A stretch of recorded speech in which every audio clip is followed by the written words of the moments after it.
Uy, pare! Uy, pre! Kamusta basketball nyo kagabi? Goods na goods! Panalo kami! Kaso, nagprotesta yung kalaban. Di nila matanggap yung pagkapanalo namin eh. Ganun ba? Ano ba kasing nangyari?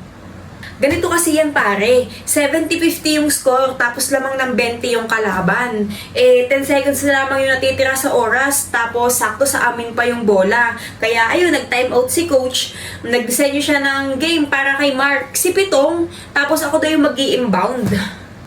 Ha? 20 pa lamang ng kalaban nyo? Tapos 10 seconds na lang? Paanong nangyari yun? Ganito kasi yan pare, di ba ako nag-inbound ng bola.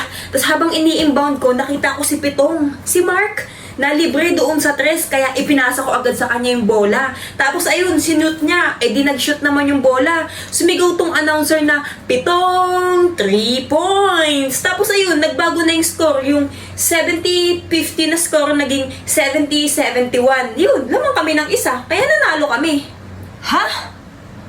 Teka lang. Paano nangyari yun, pare? Ano ba yan, pare? Ang hinawa naman sa math. Paliwanag ko sa'yo, ha? Di ba yung announcer sumigaw ng Pitong 3 points? 7 times 3.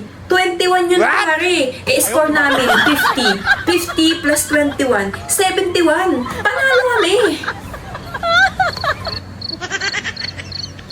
Iba ka naman sa mga pasok-pasok. Ganun, yung pasok talaga kay Pitong nun eh. Talagang fake yung pasok. Tapos tinilan lang. Tapos panalo talaga kami.